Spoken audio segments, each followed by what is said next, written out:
One thing a lot of people struggle with, especially these days, is being socially anxious. One possible scenario is you enter a classroom, go to a party or on a date. What might usually happen is your heart will start to pound. Soon you begin to overthink and question, why are you there? You start to observe every single little thing you do. You become nervous and overthink all of your actions.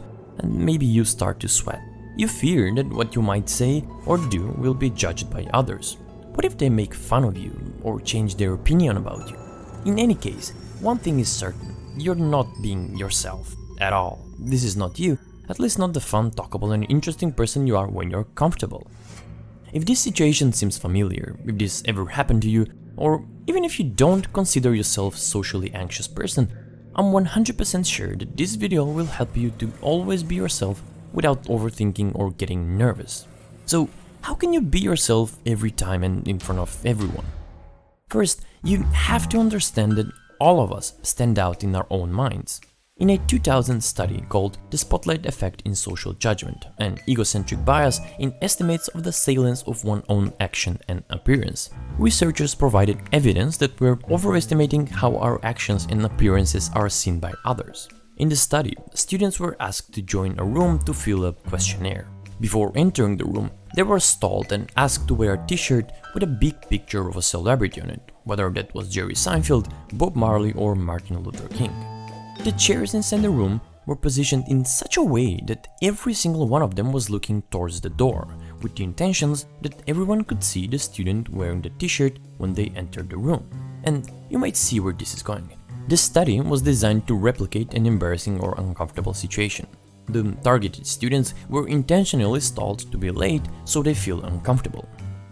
After the session, the subjects wearing t-shirts were asked to estimate how many students they think remembered them, while the students in the room were asked if they managed to notice and recall the targeted student or the picture of the celebrity they were wearing.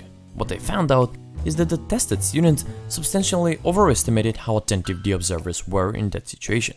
They thought they were noticed and remembered much more than they actually were. They thought that around 45 to 50% of observers remembered their shirt, while in reality only 5 to 10% actually did. The study was also repeated with modified versions where students were asked to discuss on a given subject for 20 minutes.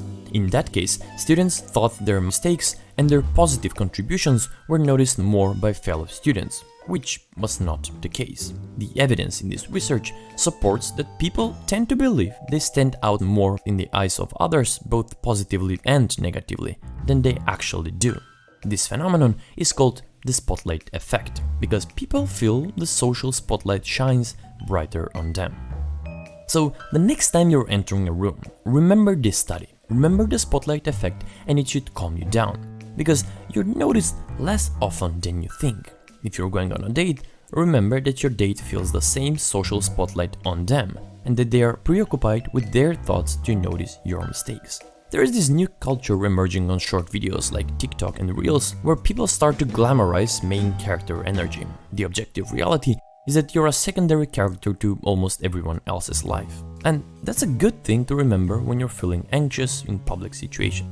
And if you're still not convinced that the spotlight effect actually exists, ask yourself this: why do you almost always remember your own social blunders, but you rarely remember the blunders of other people? And this leads us to the second point. When you're feeling anxious in a social setting, after thinking of the spotlight effect and realizing that others have the same fears, what you can do next to amplify the effect of this phenomenon and lower your anxiety even more is to start observing other people.